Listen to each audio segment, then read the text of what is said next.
mboka Martin Fayulu Madidi a comme dimanche 28 tokoyambaye na aéroport ya Njili et de là tomemi makolo c'est na kokoma akebala na meeting bato oyo soi-disant bazwa pouvoir ce que tali bango bien bazalaka na semo mingi parce que lelo oyo tala rapport ya ba ONG ndenge uti kobimisa ndeko na biso amisi tango fort ndenge azali koteka ba exploitation ba permis d'exploitation na bazamba ya Équateur kuna epai ya bato oyo bauti bipai mosusu bazali kokende koteka kuna tozali komona ba rapport kili lelo oyo pona nini kombo ya premier ministre ezali koumela c'est parce que bazali ko reprocher par exemple ndeko lokola moto ya fek ndeko na biso Albert Yuma pona ba entreprise minière kili oyo atikali ko céder ba exploitation tout ça nyonso tu wana ezali kotalisa ete mbeba ezali mak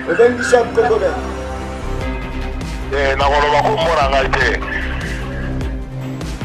nazoloba boye bato nyonso oyo basali kala oyo bandani bato wana babambii te bato wana tokodebuloneka bango vraiment gouvernement oyo uti koleka gouvernement mabe tetu ya batata fonia donc ezaka Martin Fayulu te moto aza opposant na bango biso nyonso toza baopposant soki tolali nzala toza baopposant na bango so bana biso baokekla te toza baopposant na bango bapapa na biso bakufi na service baservir mboka oyo bazwi eloko te toza baopposant na bango tina suka mwana mboka Martin Fayulu soki akomaki wana et que akosamaki kosala alliance ndenge ndeko Tshisekedi asali ya Kingakati alingaki ase retrouver na même situation mais heureusement pour naye azalaki moto ya liboso oyo ndeko Kabila aluka po te basala accord ya Kingakati aboya yango Tshisekedi akodeboulonner système ya Kabila to système ya Kabila nde moto ezali na possibilité ya kodeboulonner.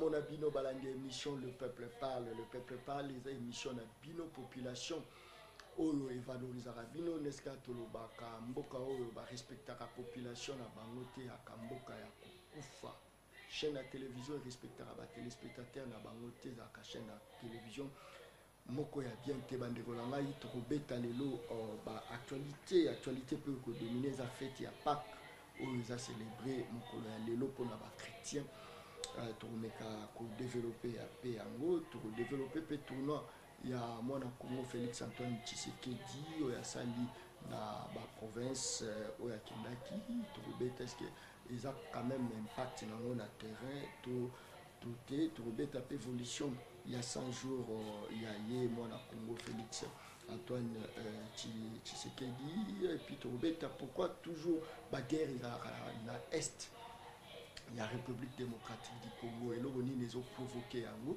donc solo là vraiment na bino pas ma solo on solo les a tellement ébélé puis Robert a solo par rapport il y a mimi babena on va facture au régie des eaux nationales au monde peut-être mutumo boya joaki toi côté qui na lopango na peut-être à côté in 2018 mais bazo il a facture il y a 1989 donc on est canon ko solo là est-ce que ezalaka babiloko babakisa te est-ce qu'en réalité fait ça la mabongo to il fallait ki bamamususu esalama bandeko na nga lisolo kati ya mboka Congo babeta yango toujours na bakongolais tokobeta lisolo wana na mwana Congo fiu azali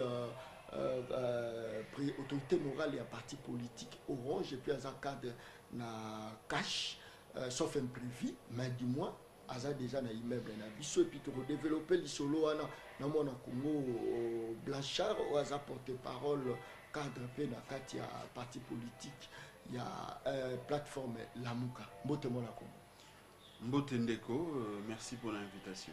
Voilà, bonne santé. Non, santé ezali kimia ndenge tolakaki bai ekolo ete tokozonga mokolo ya lelo pona tokabola makanisi na bango yango moni to ye lisusu pona tosola mais sinon santé ezali malade. Voilà, merci beaucoup. Faites il y a ba chrétien lelo, faites ya Pâques analyse na yozanine. Est-ce qu'il faut fêter ça? Est-ce que na Congo peut tout côté vendre vraiment bisogno surtout célébrer pe na kimia? Est-ce que c'est possible? Oui, je crois que biso en tant que chrétien fête en solo to fête à mon aîné. Ils allaient mingi de fête ya Pâques parce que pasika nenge biso chrétien catholique to bengaka ils allaient résurrection il y a fils de l'homme et ceux qui te jouent même na science na ndenge ya lelo moto oyo akufi pe à l'amour qui a sekui oyebi que ezalaka moi somo. Mais est-ce que la Bible Nzambe Yesu a la kisi que asana capacité on a il y a pour l'amour 3 jours après pour que biso ba chrétien tout ça la sauver. Donc je crois que les alliés la grande fête où normalement ba chrétien sengel to fetaka par rapport à ba fête le rôle à ba nouvel an et puis même il y a naissance il y a Jésus où il y a pas des alliés miracles à mon niveau et la salamate. Voilà, merci beaucoup. Je crois donc que le chef de l'État à Kenya, une église catholique, pour célébrer, quand même, moi et le moi bien ma cachette. Bon, je crois que Toza Namboka Moko Izali laïque. Mobekoli Kondi Nabiso et le biais nous sommes dans un état laïque. La République démocratique du Congo est un état laïque. Donc, Montonion, surtout, Azali na liberté, Yakopona Engumba, to Balobaka Engumba. Oyo sepeli kokende ko kumisa oyo ya yenkolo biso ba chrétien tokendaka netingai catholique ko kumisa oyo ya biso na niveau catholique soki ndeko chef de l'état amoni ete ye sengeli a kende pe na catholique alors que toyebi eta kendaka na ba réveil bon ezali ba shona ye azali libre ya kosala oyo amoni ete sengeli asala pona ko luka ko se maintenir donc na moni mabete. Voilà, merci beaucoup moi la Congo tout bétano bisolo parce que iki qui dans ma casse il m'appelle tout ba SMS tu en bas mini ya bandeko bazo déplorer balobi na ba société na biso snel na régie des eaux il y a ba iki qui mo boyebe tamarawana mutako kozala asomba le pango na ye peut-être na ba né 2002 to 2004 mais bazo ya kotin tikela ye ba fati ya ba né 1987 année 1988. Est-ce que réellement c'est normal? Baya kotike la mutwana to eza vol eza la kati wana to eloko mo ba mabepe bata mais est-ce que tant pe baya katon ba futaka ba mbongo est-ce que kindaka na compte ya l'état na caisse à l'état to kotaka la mabenga ya ba individu?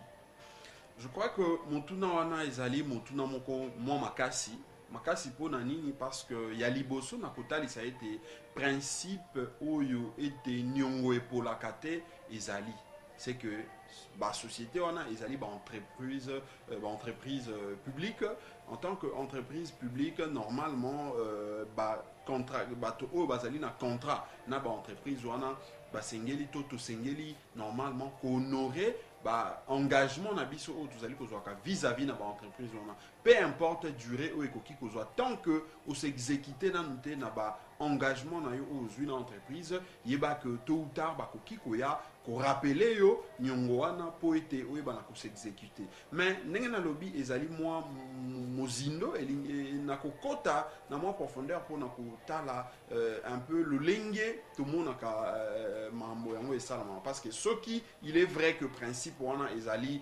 réel ezali principe oyo que chaque moto oyo azui engagement na entreprise songolo esengeli a honorer ba engagement na ye mais il faut kotala pe bayaka kotuna kabiso banyongo yango parce que souvent ndenge to monaka moto sombi le pangu na 2019 lelo mais baye ko rappeler nyongo oyo ya moto oyo atekelaki ya 1989 mais okoluka koyeba deux fois est-ce que traçabilité est-ce que misolo o bazali ko réclamer na nouveau acquéreur il y a le pangwana parce que c'est vrai que tant yo ko acquérir un bien il faut otala passif il y a bien wana est-ce que moto o atekelio azalaki en règle na entreprise publique na administration publique pour être yo hériter ba charge na yo wana mais question ya malonga ya malamu ezali ba entreprise na biso na soki bazwaka misolo yango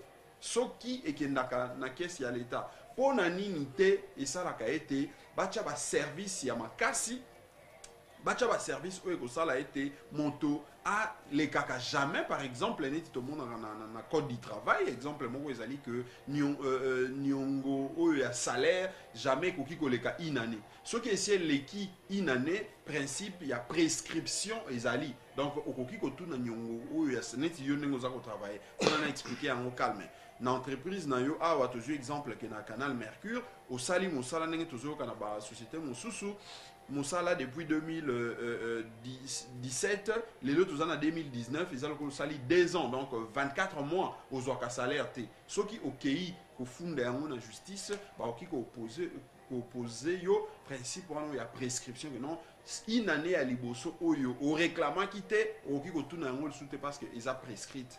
Donc normalement il fallait retourner en Bandakal. Donc ils ont la même logique où on a raisonner que ceux qui mis solo wana ou yaba régie des zones ba snell negeto futaka et que ndaka na ba kesi à l'état solo et sengel na ba améliorer service na bango. Pour améliorer service ni ko ba été ba ki ko tcha ba mécanisme ou ko ça a été moto a comment na ba arrière to na nyongo ya ba facture lokola ya 3 mois té par exemple moto nyonso to sengeli asilisa banyongo na ye aye banako s'acquitter na ba responsabilité ba engagement na ye azali kozwa vis-à-vis ba entreprise parce que nyonso tout oki to koloba to ba été misolo wana yango pe quelque part nde isalaka été mboka l'état est fonctionnel. Voilà, merci beaucoup Mwana Congo. Je pense que tous les bitumbanga na yo inerditant, il faut to développer l'isolo katia mboka parce que ça na signe que non Mwana Congo a eu moi empêchement mon boya moké par réalisateur nanga mais Mwana Congo mekana ko beta na moi l'isolo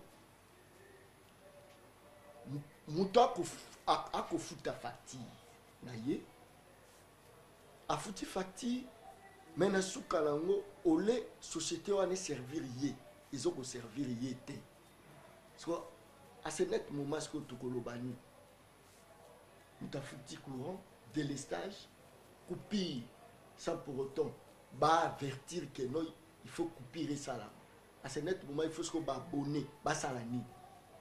Voilà. Non, je crois que mon tournoi est très fondamental parce que et comme la kabiso mbala mingi au fandi nandako au sali tango mosusu na 30 jours ou 31 jours ndenge zalaka na mois au consommer réellement courant topé maikaka pendant 10 jours 20 jours oyo etikali ba délestage tant mosusu ba pesi binomo ité ba pesi pe couranté mais à la fin du mois ba elio quand même facture mobimba au futa soki yango moni bitumba biso na mona mboka Martin Fayulu to bundaki pe tozali kokoba ko bunda ezali justement pour ça a été état de droit ya solo et kota na mboka na biso parce que soki état de droit ya solo et koti Nabaka ya bongo okoki ko saisir même justice contre entreprise ou ya memeli au facture wana parce que ezali likambo ya contrat ngana signé contrat pour ete yo au fournissaka ngai mai to pe au fournissaka ngai courant soki nasali ata jour moko namoni courant eyete namoni mai eyete nazana droit ya koyebisa yo que soit na kofuta contrat misolo oegoya ndambo topé na kofuta te parce que yo au respecté engagement na yote na ba clause ya ba contrat ezalaka ndenge en matière contractuelle ezalaka 2 personnes bazali en face ba yokani ete ngai ndeko Blanchard na kofuta misolo na ngai po ete ndeko ya régie des eaux au fournir ngai service pendant 30 jours mais soki na 30 jours na moni ete ata mokolo moko au fournir ngai te elingi koloba ete au respecter contrat na yo par na yo ya contrat te mais ngai pona respecter par na ngai ya contrat il faut na mona pe yo service o esengela ki opesa ngai au respecter autosi yango donc soki tozali na bamboka o ya sérieux makambo o elekaka awa na ba régie des zones nationales nde chaque jour au lieu tozalaka na ba conflit na niveau ya justice kaka ya mapango bateka ki lupango ya moto songolo tout ça nde tolinga kozala plus neti ngana za avocat na ba client plus ya ba abonné à ba régie des eaux na ya ba SNEL par rapport ya inexécution topé manque il y a accomplissement il y a tâche na bango oyo ndenge et yoka ba yoka nela ki na niveau ba contrat. Donc je crois que ezali eloko oyo esengeli to décrier pe biso to ko bunda tango état de droit il y a solo biso to ko kotisa yango nous allons nous imposer de manière à ce que fournisseurs régie des autos SNEL aille banaka ko respecter par nae à contrat pambate ba abonné ba respecta ya bango toujours ata soki azui retard mais tout le monde ba abonné ba kendaka toujours ko futa ba facture pambate ba ko sala effort été ba kata e courante ba kata e maité mais moto azobunda na mo misolo na ya mike a futa po été ba kata e maité mais moto ana de fois bu privé na courant sans que bo avertir ye na ba congélateur réfrigérateur et consort tant sous azalaki na mo provision et silico pola. Alors que pour na yeba qui était dans ça 2 semaines on sommes balisous sous poisson té. Dans ça 2 semaines on sommes balisous sous tomate té. Maintenant au quartier courant, a obligé biloko o alinga qui a salé là pendant 2 semaines à consommer en na mukolo moko au détriment il y a porte-monnaie naé pambate azali sika mususu akoki kozwa mission té. Donc ezali violation à contrat. Ba perte ba biloko na bango mutu musa ko za chambre froide naé a dit déjà que non courant peut-être ça là autant de jours banini mais SNEL aye a brisqué bango à kati courant ce qu'on a kawana oui donc et puis pour la compléter lo nini et ça là na kati ya Congo ba richesse à kati ya mboka Congo et ça la bénéfique pour la population tout ça la débarrage mais toujours soit courant na Congo Brazza pour toujours gagner. Pourquoi la richesse y a un bénéfice pour la population? Donc je crois que la question, il y a volonté politique d'abord. Parce que au Congo central et pas au courant ils ko uta. Ils allaient na bamboka misusu o ils allaient na sewana bisika ligne à haute tension wana et les cas bamboka wana misusu basali pe na couranté.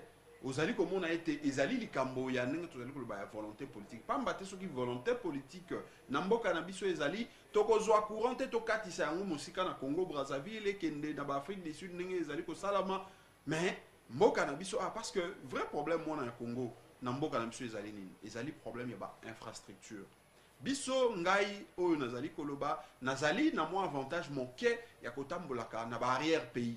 C'est vrai to tambol na mboka ya bapaya to moni boni na mboka ya bapaya makambo ezali ko tambola pe soki to yepa na biso to kie na barrière pays na barrière province na mboka na biso ozali ko mona lolenge ba na mboka bazali ko travailler bazali ko lona bilanga mais eloko ya liboso eza nzela ya ndenge baloba ba route ya desserte agricole wana pona baya ko teka biloko na bango banzela ya miki wana ezali te banzela o ezali ko li ba route ba benga ba interprovincial banzela na kati ya province o ezo relier ba territoire na ba ville entre yango ezali te pe ba route oyo ekoki ko relier ba province l'une de l'autre ezali pété ce qui fait que biloko oyo bana mboka bazali ko produire na kati ya ba province ezali ko beba ezali ko pola na kati na ba province wana. Donc l'état na biso esengeli a travailler côté côté ya courant na opesa exemple lokola na niveau ya Katanga oyebi ke ba entreprise minière mingi oyo ya kakuna ndenge ba salelaka oyebi ete ba consomaka courant ya intensité ya makasi mais pour la ba entreprise wana mingi fonctionner oyebi ete bazaki mingi kolukaka courant na bamboka ba pays oyo ezali pembeni lokola ba Zambie pe bongo na bongo. Pourquoi? Parce que courant et abisso ezali na moi tension nasé nyo surtout ezali ko desservir mboka ezali ko contribuer te pona nkitana biso e mata pe ekolo ezwa avancement et kende na développement. Donc biloko wana ezali ceux qui volonté politique ezali na mokonzi ya solo mokonzi ya malonga je crois que possibilité à ko changer à komona et s'améliorer. Voilà, merci beaucoup moi la Congo. Je pense que émission la bino bandai déjà les peuples parlent. Recharger ma crédit na bino boko ta déjà ligne parce que na fongola déjà téléphone là. Mais avant na fongola téléphone toujours on a la régie botia discours à chef de l'état ou bongo toujours on a tout yamba ce qu'on appelle tout développer tout côté ce politique parce que qui za makasi moi la Congo Martin Fayulu m'a dit je crois déjà à comme la mboka Congo. Oui, moi na mboka Martin Fayulu m'a dit à kokoma dimanche 28 toko yambaye na aéroport ya Njili et de là to memi makolo c'est na kokoma akemba na meeting wana parce que tolobi lelo ezali fête ya Pâques pour na biso ba chrétien mais Pâques ezali mois d'avril mobimba ti dimanche oyo ezali koya biso tokokoba tokende kofete na ye lokola azalaki na libanda tokosepela pasika bosekui ya mwana nzambe na c'est-à-dire koyana ezala bosepelaka Pâques ezaba danse pe kosalama babiloko ebele ouais omoni likambo ya danse likambo ya danse il faut tolobela yango avec tout le sérieux possible parce que namoni bato mingi bazali koloba yango lokola na mwa lolenge moko ya kotiola ndenge tolobaka na lingala tomona le président le feu président Madiba en Afrique du Sud, le lenga azalaki ko bina pona relaxa kaza na harmonie aza en parfaite communion na base na population na. Tout monde yango na Barack Obama, tout monde yango un peu partout. Et lingi ko la kisanini. Bango c'était dans ce bazwa qui pouvoir mais bino boko lela boko luka vérité des non mais bozo bina. Dans la sigo contraste. Bato oyo soi-disant bazwa pouvoir ce que talibango bien bazalaka na 5 mingi te bazalaka na 1000 €.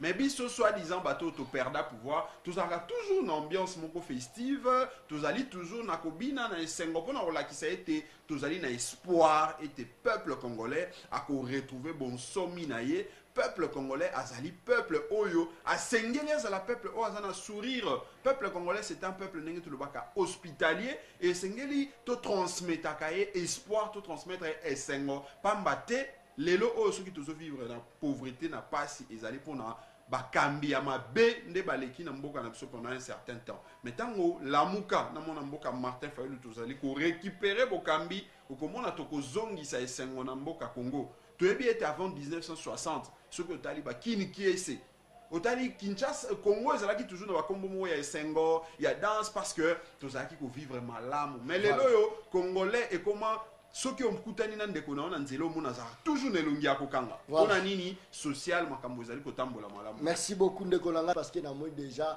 basina bapele kokota recharger chaque crédit na bandeko langa parce que o eza émission spéciale eza rapport à ba politicien te ya émission trop sociale pour to beta mingi di solo kati ya mboka mais lelo to kokota pe makambo politique parce que qui déjà eza makasi bandeko langa kati ya mboka Congo babeta rango toujours Naba Congolais, je pense que numéro des Fongoma et Bandekolangai, nous ce soir au Benga, pour en direct, Ndekolango, président de la République, pour expliquer qu'on déboulonne système.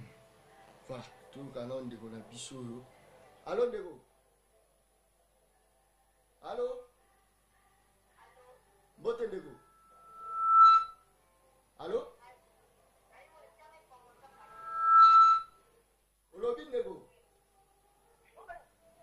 Voilà, je pense que tout le monde a d'abord la réaction rapidement pour déboulonner le système. C'est déjà quelque chose parce que les autres monde qui la richesse à Mboka. Déjà la batu moko bori. Catégorie à batu pas venir ko détenir en au monde même snell a ko servir ya ko banga. À généraux, à beaucoup mestre, à ministre. Le président de la République a utilisé le terme que déboulonnement était quand même une initiative pour la bonne marche à Mboka. Omoni nalandi ndeko Tshisekedi ndenge ya lobiwana na comprendre que o balobaka na lopoto azana ba chapeler des bonnes intentions azali na makanisi ba intention ya malamu mais entre makanisi na faisabilité il y a un pas, donc il faut accoquer ça parce que les locaux tala rapport il y a ONG n'engé utiko bimisande konabiso amisi tango fort n'engé azali ko teka ba exploitation ba permis d'exploitation na ba zamba ya Équateur kuna et pas ya bato oyo ba utilise pas mosusu bazali ko kende ko teka kuna tozali ko mona ba rapport kili lelo oyo pona nini kombo ya premier ministre ezali ko umela c'est parce que bazali ko reprocher par exemple ndeko lokola moto ya fek ndeko na biso Albert Yuma pona ba entreprise minière kili oyo atikali ko céder ba exploitation tout ça surtout wana ezali kotalisa ete mbeba ezali makasi tope libulu ezali mozindo mais tolingaki tondimela makanisi wana ya ko déboulonner soki solo tomonaki ete rupture ezali entre Allô papa. Oui, navandi na commune ya Kinshasa bakaka bo ona bokanga matata bapolitike bavoda comme bareseau mpe baza basimo bazomonisa biso pasi oyiba biso bacrédit aire nyonso fo kolobela makambo oyo ne pasi okofanda bocrédit pa babendi yango eza kitoko te fo koloba yango mpe moto asombi mpo asolola me yo bendi yango me nga nasombaki mpo na masolo na nga nzambe apambola bi. Merci beaucoup Ndekolanga. Je pense que voilà peut-être le système a déboulonné mon accord. Ouais, on a qui est plus na n'engentolobaki na effectivité et état de droit. Dans ce qui est état de droit solo ezali maman le collaboration sombi crédit na a salélité ezali non respect il y a engagement il y a entreprise Vodacom parce que c'est un contrat. On a zui crédit peut être na sala appel tant on a que ça l'appel té et ben a ça la possibilité à saisir justice pour être ba zongi ça na ba droit na donc à ko zongi pas il faut Vodacom ko faire voir et ce qui Vodacom a respecté ta ko saisir justice pour être justice et zongi ça na ba droit na na kati ya mboka voilà allô allô allô Olobi voilà. Je pense que tout le canon. Allô, Allô, Mote nayo. Mote. Oben Bishop Koboden. Na koloba ko mona ngate. Mazolo baboye, batu nyonso oyo basali kala oyo FCC banani batwana baba miiti. Batwana tokodebulone ka bango. Voilà, je pense que non, toujours bien à l'isolo Katiamboka, courtoisie Zali, au PCP Congo, au place où Vanda, et ça l'a bien, puis pour éviter ma finga, et ça l'a vraiment bien été. Je pense que les choses sont trop spéciales pour la bino population. On entend un peu message de la bino, tout un ballon appel. Allô, Nego. Allô, papa Mote. Mote, na oben Bishop Koboden. Voilà, point de vue dans le Golamaï. Après la bonne. Au contambo quand on va naître, mais à ce moment là, c'est un cabinet en population boya. Au cabinet là, il y a tout le monde. À Tangani na yéli.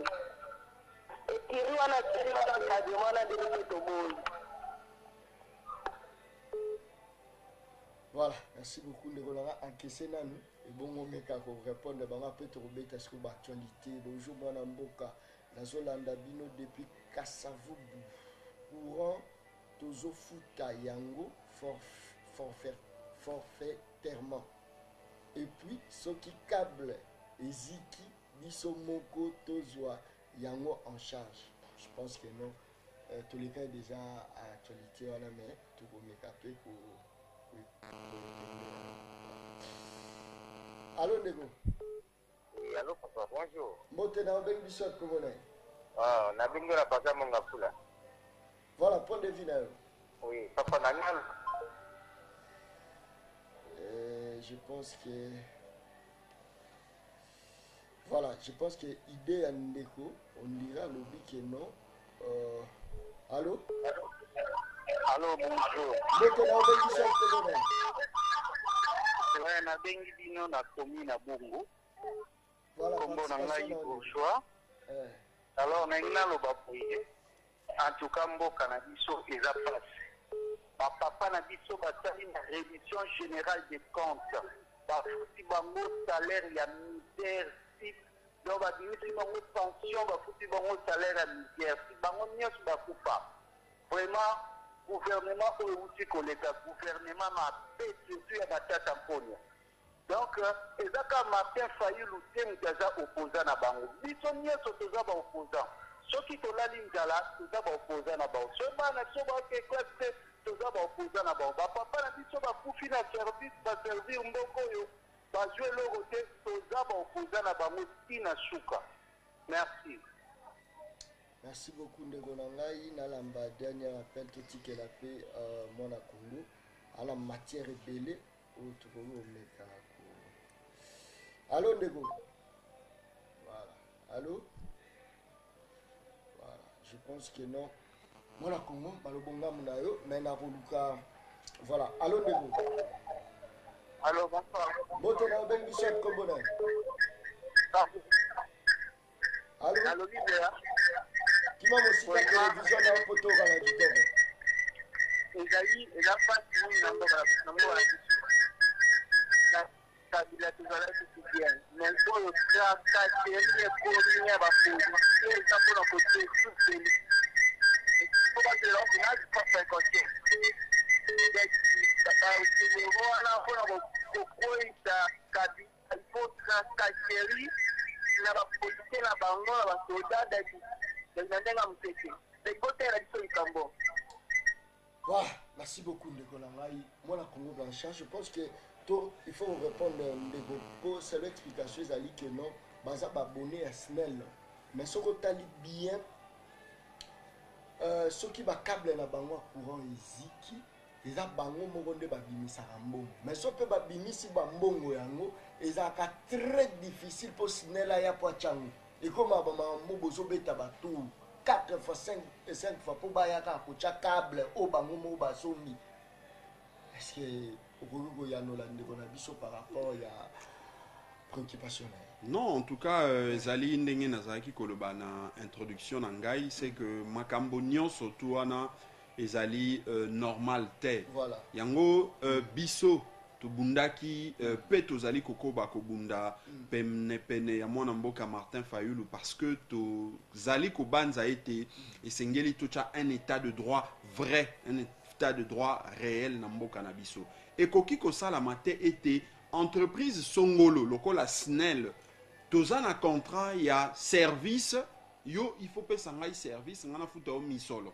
Soki câble et baby nga moto na ko somba câble te parce que ngai contrat par na ngai ya contrat ezali ko futa misolo o nazali ko futa yango nde ezali ko permettre yo o somba câble yango nde ezali ko permettre yo o sala ete courant e koma na ndako na ngai na pelaka mokolo nyonso ko banda le premier kino le 30 tango na kozwa facture pona comment on a foutu à l'issue topena satisfaire les sous na engagement au yonga na soit qui refoutu à facture mais les lots est comment normal que biso moko soki câble eziki tobi misami solo to somba mais attaque tozo sala yango en violation il y a principe il y a contrat nenge sengela miko salema mais bazali kaka koya kocha yango suto moniete tozali na mboka moko o makambo ya normal yango nde komaka en normal o ya normal yango tozali kokomisa normal c'est comme ça que tozali ko loba peuple congolais bitumba to pasi na biso esilité bato oyo toboyaki lobby bato oyo banyokolaki biso bakambi SNEL wana bayo bakambaki régie des eaux bayo bakambaki entreprise ya portefeuille oyo atalaka ba entreprise wana nyonso tout ba ministre wana ba premier ministre na bango non chef de l'état akokoka ko déboulonner bango te parce que chef de l'état abalani na bango bakomi eloko moko omoni moto soki abalani na mwasi soki mwasi wana azali en tout cas balimbisa nazo exemple ya mabe soki azali na maladie lokola oyo balbengaka ba sida et ben mobali pe akozwa maladie wana elingi koloba ke lelo oyo lokola bato oyo toboyaki lobi ya FCC bazalaki na maladie ya mabe oyo esali ete courant oyo esali ete mai yozo futa mais ozozwa service te ya balani na bango elingi koloba ete akoti na logique na bango pour déboulonner bango si d'abord esengeli to expliquer bato l'état et fonctionnaka ndenge nini pour to comprendre soki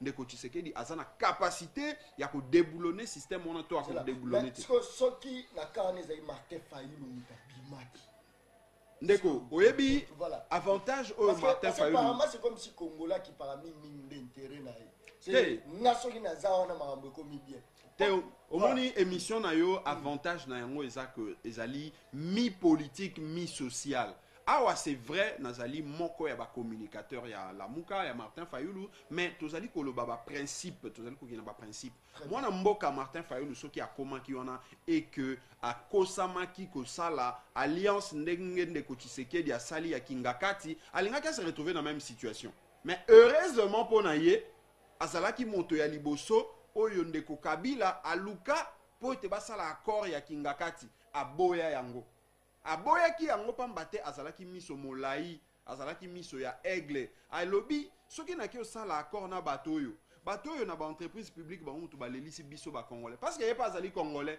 yepe afandaka na Kisasa, yepe bakataka e courant, yepe bakataka e mai, si bien que azali ko futa ba facture na ye. Ayemi ba pasi wana.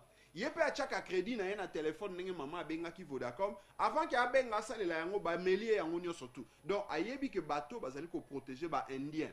Bato bazali ko protéger bato lokola ba entreprise auto bazali ko mona mindele bazokende ko sala makala kuna na plateau de Bateke.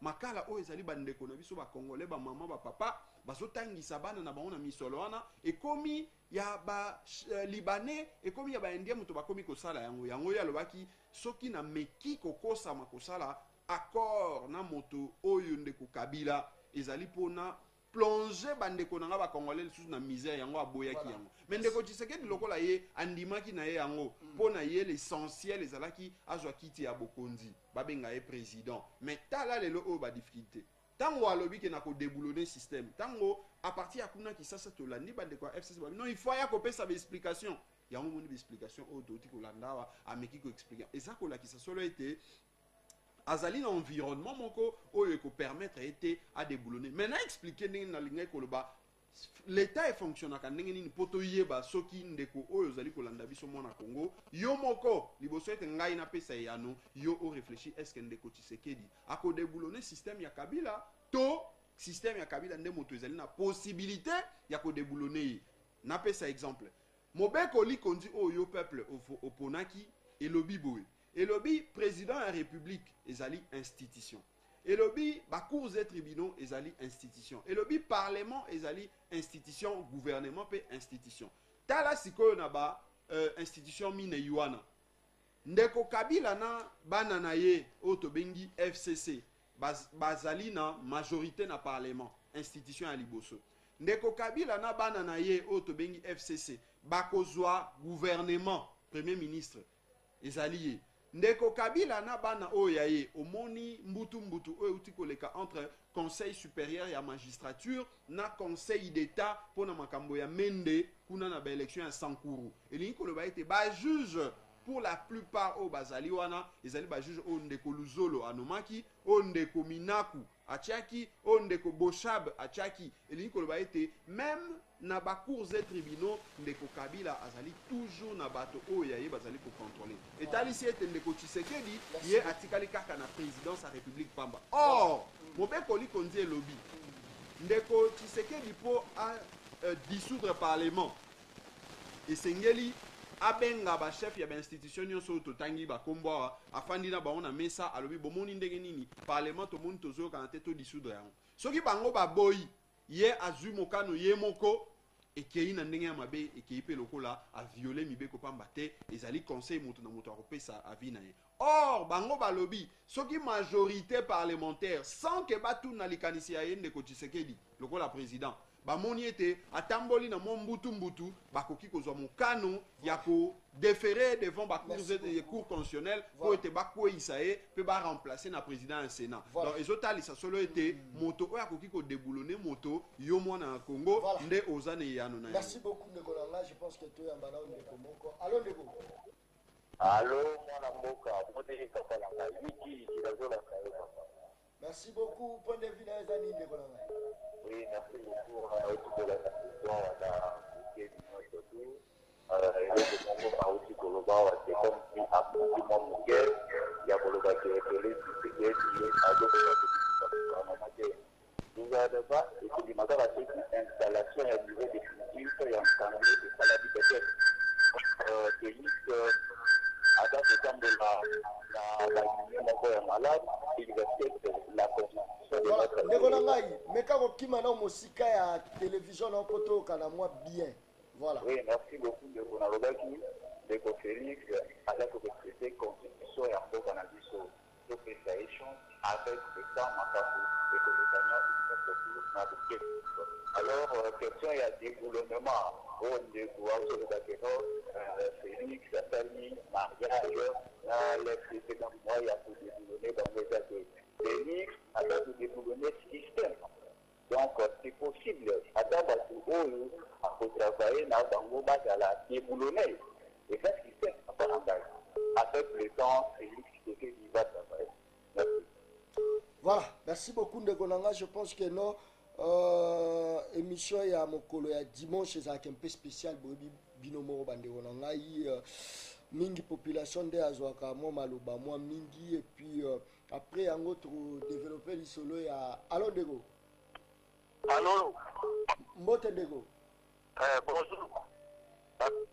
La petite mbote na invité na yo aza na plateau. Nalandi argument na ndenge aza koloba. Donc, dans un premier temps, a dit que tu as cash autour de SIDA, ndenge s'allier na FTC. Est-ce que aux tolère à ça qui la Kabila azora SIDA? Est-ce que Katumbi ou à 16 ans la Kabila? Est-ce qu'avec SIDA? Est-ce que Pierre Numbi ou à ça qui la Kabila pendant ce qui 17 ans azora SIDA? On est avec dérogation dans tout la nous prenons un argument na et puis de deux hier dans la mouka à combattre FCC mais donc quand on est avec l'élection provinciale il y a des erreurs parce qu'il y a FCC au Bango on va se gagner on va se gagner FCC et on va voter les sous on va voter Kabeba. Bon, au lieu de faire attention au Balingi Kachite, Balingi FCC, mais on va voter parce qu'il y a FCC. Donc Kabeba là, Ngobila. Donc Balingi continuité, il y a FCC, dans une activité. Donc on a rappelé que Batula Bangoana, Soukso ya Kanyaka, Soukso ya Kanyaka, Balingi Ngobila, Kabeba, ils ont baisé. Alors voilà, nous, tous les amis, qui est dit ça. Merci beaucoup. Merci beaucoup ndeko nanga azawa il faut répondre nango parce que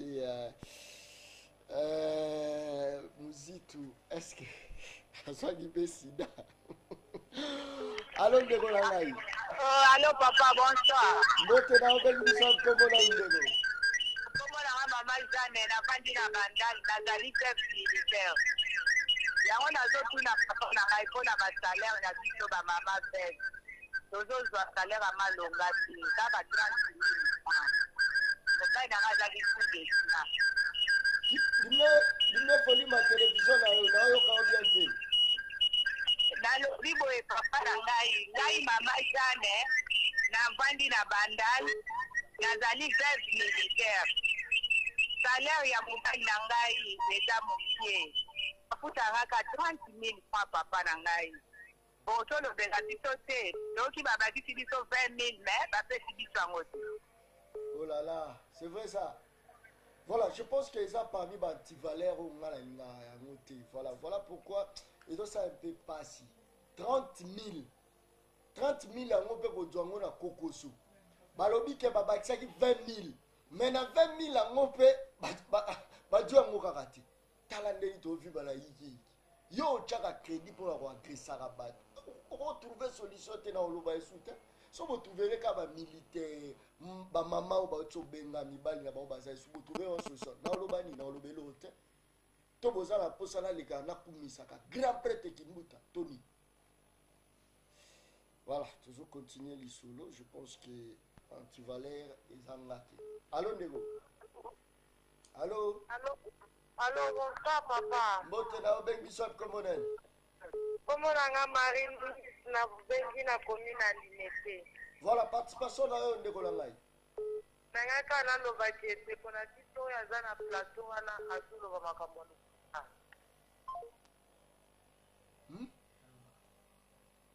Te, abi bon. Alobi ke ndeko za plateau lo ba masolo. Oui. Voilà, je pense que crise à la mboka, voilà, crédit na mukewana. Allô Nego. Allô. Moto Nego bengi swap komona. Voilà. Allô Nego. Allô.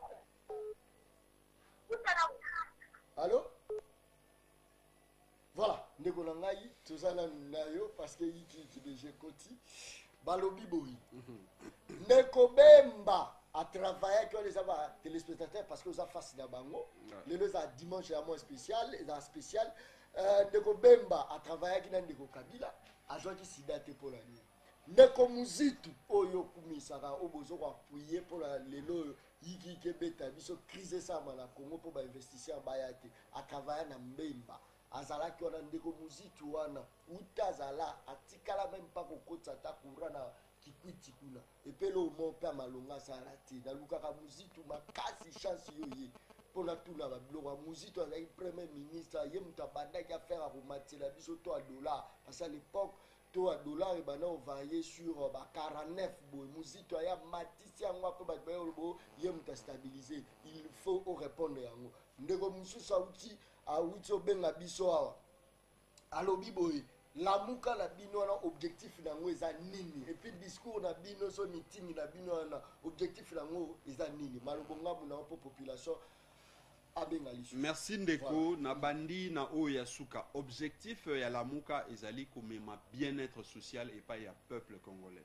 mais pona komema bien-être social to longwa na ba makambo o tout ki bandeko balobi esengeli tokotisa alternance ya solo na mboka esengeli te alternance moko maquiller alternance moko négocier ndenge tomoni oyo esalami nandeko Tshisekedi nandeko Kabila donc voilà objectif ya lamuka yango wana mais maintenant pona kozonga na question exemple et puis faut préciser que sida oyo tozali koloba oyo ezali sida ya maladie proprement dite te hein ezali exemple tozwa ki ete soki voilà. Moto a kutani bokutani ya bato mibale ya sexe opposé moko azali na sida mosusu azali malamu et ben mosusu ya malamu akozala infecté elingi koloba ete soki moto azali na lolenge ya mabe ndenge balobaka lilala ya mabe soki tiango na oyo ya malamu ekobebisa oyo ya malamu mais maintenant mpona kozonga na motuna na ye non ndeko omoni ntango tozoloba makambo oyo etali mboka il faut tozala sérieux ndeko Kabila akoti na bokambi ya mboka na biso na 2001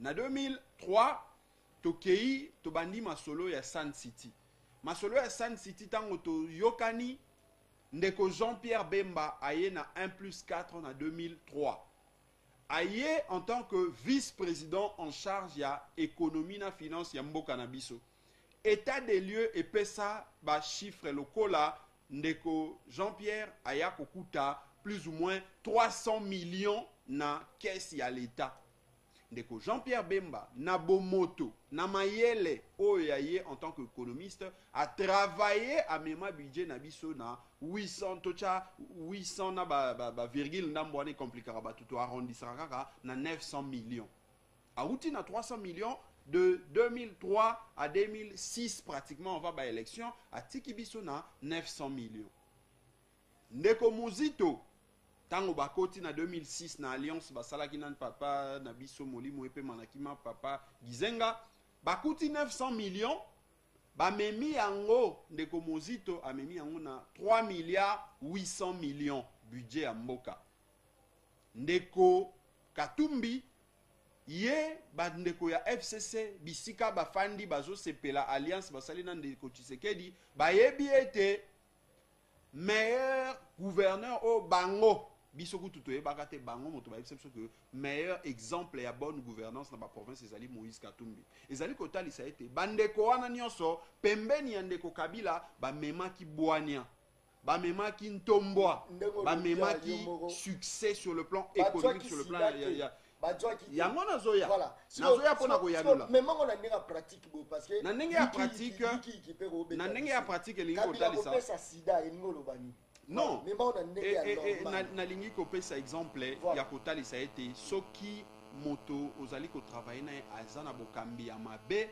azana système ya fonctionnement ya mabe ekoki ko impacter na yo soki ozali esprit dur te mais natalisi awa que bandeko oyo Muzito Bemba Katumbi bazalaki esprit dur pe bazalaki exemple ya bonne gouvernance ya bonne gestion voilà. Bakambi malamu pe bazalaki influencer na lolenge ya mabe ya PPRD na ndeko Kabila te tango balongwe pona olakisa ye que bango tango balongwe chite ye ndeko Matata Ponyo ye premier ministre Matata Ponyo ye budget ya mboka kino na moyi ya lelo tango ndeko Muzito atiki yango na 3 milliards 800 millions ndeko matata ponyo banda ya salambula mitano atika bisoka kana 4 milliards 500 et si ka Jean-Pierre Bemba a multiplié par 3 et si ka Adolphe Muzito a multiplié par 4 ndeko matata o ya PPRD aya bakisika ka 30%. Merci beaucoup ndeko na ngai to ya matiliste.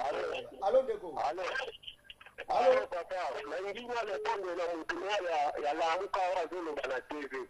Pourquoi dans la politique bato ya kotangisa Bemba Litu nani Moïse. Alors, ceux qui n'avaient pas comprendre que la politique nani yango abodi abatoza batusale na ko ya mbudi. Alors, ceux qui tenaient du côté à Martin Fayou Nabawo, nani azala kimbuta asfa gouverneur. Ils ont Martin Fayou, et le même Martin Fayou tenait prépa Mouzito. Premier ministre ni bana Congo et Tara Fayou a dit premier ministre, Nasa Tenance Pasteur.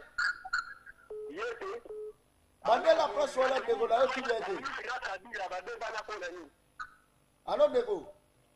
Allô. Bandela place à Mouzito na yo kibete. Nalobi na masolo ya mboka na biso premier ministre ni yango déjà atika premier ministre na 50 pasteur. Ya merci. Wana ba ebi to to batika loba loba. Ko bazana wana to pesa mwana mboka Félix Chance bango batele somo kote ya pesa na IDP. Bango bakabana kadira na participer na décision mboka o. Voilà. Coup sur coup, hein, réponse. Oui, ndeko na bandi ete et sengeli opesa nga moi minute na expliquer parce que namoni bandeko bazo comprendre te sengeli to sunga bango ndeko o utiko benga azo comprendre te. Omoni mboka pona ko memankita. Natali si d'abord effort au ndeko Jean-Pierre Bemba Mouzito Katumbi basala. Mais pona ko zonga na kaya ndeko Mouzito. Zela la sunga o malembe. Kimbuta bima. Nani abimi sarai voya suka elaki na wala pesa ko sunga mboka wana eza question za ngati eza te question na kena meeting na bino bobetanga te wala téléspectateur. Non, je crois que question ana ezali question omoni il faut toyebaka lolenge politique etambolaka omoni nazo exemple moko moke parce que question ana pe ya kiliboso balobi la muka a voté bandeko ya FCC mais esengeli soki tozali ko sala politique toyebaka ko sala lecture politique ezalaki ndengeni ndeko Gentini Ngobila challenger na ye ya malonga ezalaki ndeko batumona oyo UDPS a soutenaki. Or soki totali UDPS azalaki kaka na 12 députés oyaye mais FCC bango bazalaki déjà na 28 députés ya bango. Or pona moto abima gouverneur et pai o tozali na 48 sièges et sengeli moto azwa minimum ya 25 voix 25 députés ba voter. On ndeko Ngobila asi azwaki 28. Sikoyo ba député à la muka bazalaki 8. Na 8 mibale ba voter Raphaël Kibuka MLC. Mibale mosusu lokola tozalaki na intérêt parce que nenge ezalaki déjà toyebaki était Gentini Ngobila na FCC na ye déjà zaki na avantage ya koleka. Donc voilà. Ça ne pouvait pas impacter ceux qui topesa qui vont rapidement de konanga parce que over meza ya chouchou. Premier ministre nani o tango ya na pouvoir sombi banda en désordre. Babof na ye a pistonné tout. Mouto a sali vraiment que yiki kota compte na ye vimbi. Bakani même na je sais pas ba mamba famille na pour ne pas citer. Na ba mongo na kati ya basaki. Mais c'était Mouzito. Mais aujourd'hui Mouzito donnait des leçons ezangate population pour la meeting na bino na ozala bobetanga. Non, je crois que esengeli to sungaka population. Ya liboso bandeko esengeli ba ete misolo lokola déjà $5,000 to $10,000 okoki ko voyager na yango okatisa na yango ba frontière te. Donc pona l'accès ezali ya lokuta. Ya mibale makambo ya ndako kino na moyi ya lelo ndeko jekoko akufa te azali en vie ti na moyi ya lelo atikala ko ya na preuve te na niveau ya justice pour na ko justifier ba allégation na yo asalaka na époque wana. Donc eza parenthèse mo otokota mingi te parce que justice azali. Mais maintenant na lingi ko zonga. C'est la Kimbuta gouverneur. Olingi susuba me masuba preuve non. Non, dossier ya Kimbuta je crois que eza tabouté. Dossier ya Kimbuta qui a voté Kimbuta mais ça qui par erreur. Non, c'était pas par erreur. Ezali omoni na politique il faut koyebaka ko s'assumer.